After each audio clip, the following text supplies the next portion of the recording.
Hi everybody and welcome back to Leeton. My name's Jace and this channel is all about our journey to become more self-sufficient in veg, fruit, eggs, maybe some honey. And before I start today's video, I want to say a massive thank you to all the people that have subscribed so far. And every time I look at the channel and look at the stats and the analytics, etc., there's more and more of you every time I look, and it's staggering really that you guys want to watch me messing around in the mud, and it really is appreciated. And I just wanted to say that before we get into today's video, because it does mean a lot. And like I say, it's staggering that there's so many of you wanting to watch and follow us, so thank you very much. Okay, so today's video, I really need to crack on, and first job I think is to get these compost bays finished off a little bit more, because I've got a pile of compost out there in the other part of the garden which I need to sort through and get on the beds inside the polytunnel, or in the area of the polytunnel. There's no cover on it yet, so it can't really be inside, but and some of that stuff in that compost heap is going to have to go back into another heap to continue composting, because it's not quite ready yet. So that's the first job, is to get some more pallets, which I've got now, organised properly over there. And then I want to get this area inside the tunnel levelled. Sorry, there's a tractor going past. Get that area levelled to put the compost, the good compost that's out there, on those beds, because growing season is fast approaching now, and I've got a lot of plants growing, seedlings growing, as you know, and I've got to have somewhere to put them in a few weeks or a month. So that's the plan today. How far we'll get, I'm not certain, because it isn't the best weather today, so we may have a bit of stop-start because of the rain. Let's crack on.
So the reason I'm using the ties is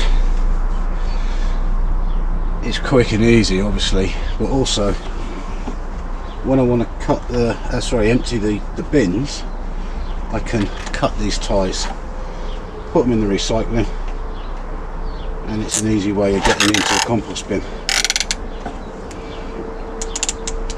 And as I said in the previous video, this compost area, these pallets are temporary.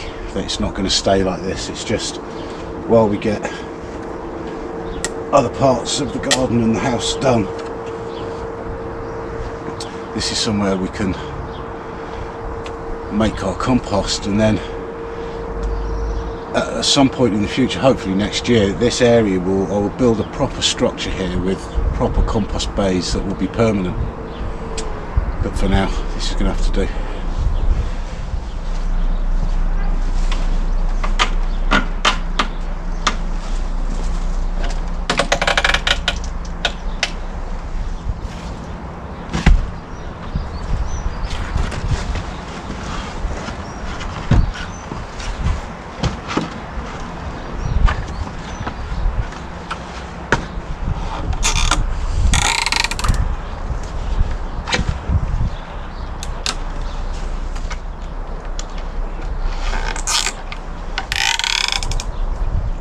Alright, that didn't take very long. So we've got a couple of bays there now. That should be alright. I might hammer some stakes in at the back at some point, just to give it a bit more stability, but so they've got good cubic metre, if not more, in each of these bays now. So that's I suppose between the two of them probably produce about 1 cubic metre of compost. If you fill it right the way to the top with your materials, then it rots down. It's probably going to shrink by 50%, 40 or 50% I would say, by the time it's ready to use. So out of the two, we get about a cubic metre. So that's those ready for use now. So that's good. So I need to get this ground levelled.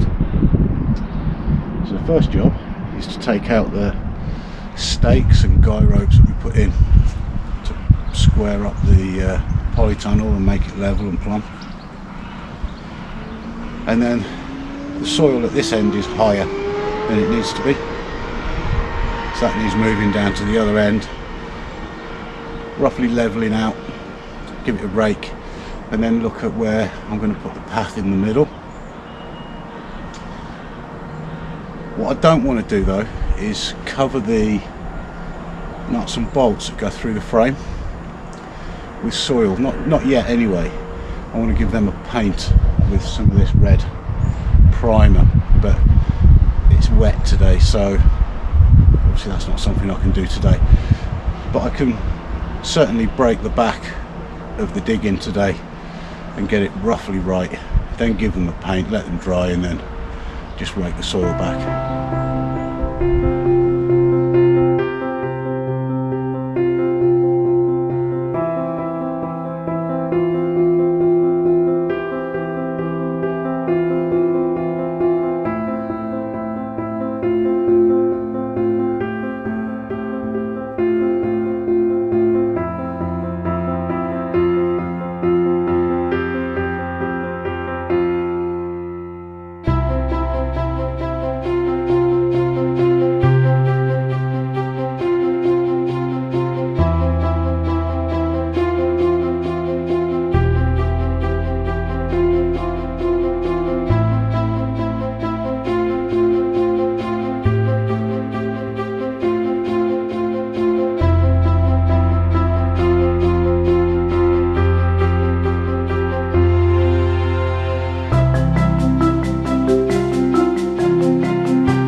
So what was a couple of minutes for you was probably a good hour for me, but it's looking a lot better now, a lot more level, a little bit more to do.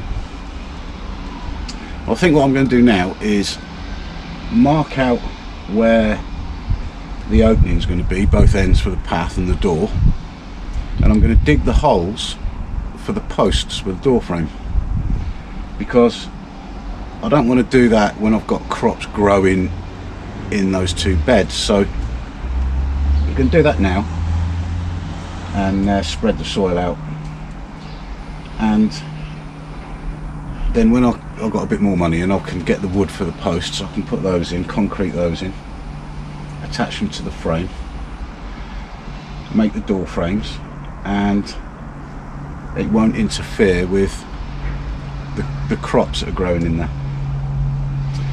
And once they're in, I can start reinforcing the frame and attaching it to the door frames, etc, etc. So I'm going to have my brew and I'm going to do that. So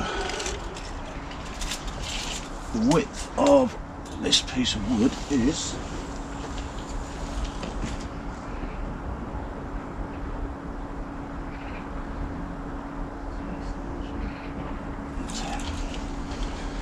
3,110 millimeters. So that's 1,555 to the middle. Just check that the other way, make sure my mental arithmetic is correct. Near enough, within a couple of mil. So I'm thinking, if I have a bed a metre, that's about as wide as I can reasonably reach to the back of without sort of stepping on it. So a metre,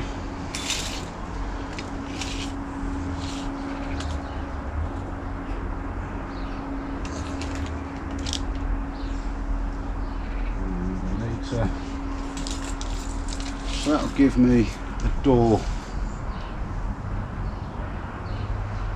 about a metre wide. I was thinking that I'd make the door at this end a little bit narrower than that end, but I don't really see the point. I might as well just make two door frames exactly the same, because I'm thinking of having a bed a metre wide on the sides, a path in to about here, and then like a narrow bed down the middle with a narrow path on either side. So if I've got a metre in the middle, I could make a bed, say 300 wide, something like that, down the middle, and grow tomatoes in it and cucumbers and things like that. And then I'd have a path either side of it about that wide, 350-ish, just to sort of walk down, get to all the beds. I think that's what I'm going to do. So I need to dig a hole on the other side, there and there, for some door frame posts, and then I'll do the same at the other end.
So here's a question.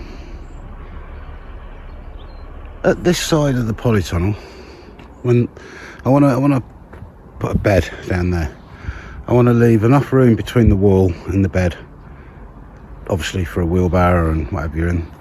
That gap there is 3 feet, 900 millimeters.